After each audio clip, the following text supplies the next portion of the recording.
Selamat sore, Shalom, salam sejahtera buat kita semua. Saya Yusina Kristiani Koilal, NIM 057845381 UPBJJ UT Kupang akan mempresentasikan tugas 3 sesi 7 dengan judul Identifikasi Karakteristik Guna Lahan Kota Bandung. Kota Bandung mengalami pertumbuhan dan transformasi guna lahan yang pesat, mendorong perlunya identifikasi karakteristik guna lahan secara sistematis. Perkembangan kota memiliki dua bentuk dasar, yaitu pertumbuhan dan transformasi. Proses transformasi kota terdiri dari 4 tingkatan. Yang pertama, penetrasi, yaitu penerobosan fungsi baru ke dalam fungsi yang homogen. Kedua, invasi, yaitu serbuan fungsi baru yang lebih besar belum mendominasi fungsi lama. Ketiga, dominasi, yaitu perubahan dominasi proporsi dari fungsi lama ke fungsi baru. Yang keempat, suksesi, yaitu pergantian total dari fungsi lama ke fungsi baru. Dampak transformasi guna lahan dapat dilihat pada 6 bagian, yaitu dampak sosial, dampak budaya, dampak ekologi, dampak struktur kota, dampak ekonomi, dan dampak tata ruang. Tujuan survei yaitu mengkaji kesesuaian antara guna lahan dan kegiatan melalui pemahaman sistem dan karakteristik guna lahan serta variasi kegiatan yang berkembang di dalamnya. Sasaran kegiatan terdiri dari 3 bagian. Yang pertama, diidentifikasinya karakteristik guna lahan di Kota Bandung. Kedua, diidentifikasinya karakteristik variasi kegiatan lahan suatu guna lahan di Kota Bandung.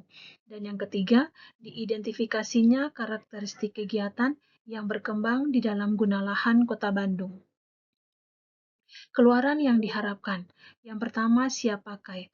Laporan langsung dapat digunakan untuk tahap perencanaan berikutnya. Kedua, komprehensif, mencangkup seluruh aspek guna lahan dan kegiatan di Kota Bandung. Yang ketiga, berbasis survei, data primer dari observasi lapangan di 6 wilayah pengembangan. Lingkup kegiatan survei 6 wilayah pengembangan Kota Bandung. Wilayah pengembangan pertama, Bojonegara, terletak di kawasan barat kota, pemukiman padat. Wilayah pengembangan 2, Legalega, terletak di kawasan selatan, perdagangan dan jasa. Wilayah pengembangan 3, Cibeuying, terletak di kawasan utara, pendidikan dan pemerintahan. Wilayah pengembangan 4, Kares, terletak di kawasan tengah, campuran dan komersial. Wilayah pengembangan 5, Arca-Manik, terletak di kawasan timur, perumahan dan industri. Wilayah pengembangan 6, Ujung Berung, terletak di kawasan timur jauh, industrial dan hijau. Pendekatan pelaksanaan survei dilakukan pada 6 tingkatan. Yang pertama, pemahaman masalah, yaitu perumusan masalah terkait guna lahan dan kegiatan Kota Bandung. Kedua, perumusan kebutuhan data, menentukan jenis dan sumber data yang diperlukan. Ketiga, populasi dan sampel, merumuskan cakupan area dan metode sampling survei. Keempat, perangkat survei, memilih dan menyusun instrumen pengumpulan data lapangan. Kelima, pelaksanaan survei, survei lapangan dengan etika dan prosedur standar. Dan yang keenam, pengolahan data, mengelola data hasil survei. Pengorganisasian kegiatan terdiri dari 7 tingkatan. Yang pertama, membuat organisasi tim. Kedua, membuat proposal kegiatan. Yang ketiga, membahas kegiatan. Yang keempat, kebutuhan dan jenis data. Yang kelima, pencarian data. Keenam, perkiraan biaya. Dan yang ketujuh, perizinan. Konsep guna lahan, yaitu guna lahan dipahami sebagai fungsi dominan dengan ketentuan khusus yang ditetapkan pada suatu kawasan. Kegiatan merujuk pada aktivitas atau pemanfaatan ruang pada suatu persil. Klasifikasi guna lahan terbagi dalam 6 bagian. Yang pertama, perumahan. Yang kedua, industri. Ketiga, kawasan lindung. Keempat, komersial. Kelima, ruang terbuka hijau. Dan yang keenam, campuran. Wilayah pengembangan pertama, Bojonegara, terletak di Bandung Barat dengan karakter utama pemukiman padat perkotaan dengan kepadatan tertinggi. Wilayah pengembangan 2, Tegalega, terletak di Bandung Selatan dengan karakter utama kawasan campuran perdagangan, jasa, dan permukiman. Wilayah pengembangan 3, Cibeuying, terletak di Bandung Utara dengan karakter utama pusat pendidikan tinggi dan kawasan pemerintahan kota. Wilayah pengembangan 4, Kares, terletak di Bandung Tengah dengan karakter utama kawasan campuran komersial dan permukiman padat di pusat kota. Wilayah pengembangan 5, Arca Manik, terletak di Bandung Timur dengan karakter utama kawasan perumahan baru dengan industri dan ruang terbuka hijau. Wilayah pengembangan 6, Ujung Berung, terletak di Bandung Timur Jauh dengan karakter utama kawasan industri dengan lahan hijau dan perkampungan. Komparasi karakteristik 6 wilayah pengembangan Kota Bandung. Wilayah pengembangan pertama, Bojonegara, guna lahan dominan, perumahan, dan komersial dengan kepadatan tinggi. Wilayah pengembangan 2, Tegalega, guna lahan dominan, komersial, dan ruang terbuka hijau dengan kepadatan sedang tinggi. Wilayah pengembangan 3, Cibeuying, guna lahan dominan dengan pendidikan dan pemerintahan dengan kepadatan sedang. Wilayah pengembangan 4, Kares, guna lahan dominan, komersial dan campuran dengan kepadatan sangat tinggi.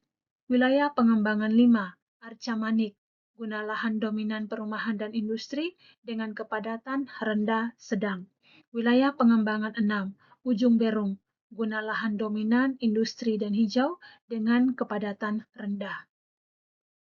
Metode survei lapangan terdiri dari 4 tingkatan. Yang pertama, observasi lapangan, pengamatan langsung kondisi, guna lahan, dan kegiatan.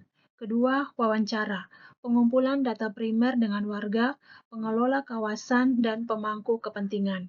Ketiga, pemetaan spasial, identifikasi dan pemetaan batas-batas guna lahan menggunakan referensi peta tata ruang yang ada. Yang keempat, analisis dokumen, studi literatur, dan telaah dokumen kebijakan tata ruang sebagai data sekunder. Temuan dan rekomendasi utama. Yang pertama, transformasi campuran. Guna lahan Kota Bandung menunjukkan proses transformasi dari fungsi tunggal menjadi campuran, terutama di wilayah pengembangan 4 dan wilayah pengembangan 2. Ketidaksesuaian tata ruang. Terdapat ketidaksesuaian antara guna lahan aktual dan rencana tata ruang di beberapa kawasan, terutama akibat penetrasi fungsi komersial ke pemukiman. Yang ketiga, tekanan ruang terbuka hijau. Ruang terbuka hijau mengalami tekanan akibat ekspansi permukiman komersial, khusus di wilayah pengembangan 1 dan wilayah pengembangan 4 yang terpadat. Yang keempat, potensi kawasan timur. Wilayah pengembangan 5 dan wilayah pengembangan 6 masih memiliki ruang pengembangan yang cukup besar, ruang terbuka hijau, dan potensi industri terencana. Kesimpulan yang dapat kita ambil. Yang pertama, Kota Bandung terbagi dalam 6 wilayah pengembangan dengan karakteristik guna lahan yang berbeda-beda. Kedua, proses transformasi terjadi aktif dari permukiman ke fungsi campuran dan komersial. Yang ketiga, diperlukan pengendalian guna lahan yang konsisten sesuai RT/RW Kota Bandung. Dan yang keempat, data survei siap digunakan untuk proses perencanaan tahap selanjutnya. Demikian hasil presentasi tugas saya. Selamat sore, salam sejahtera buat kita semua.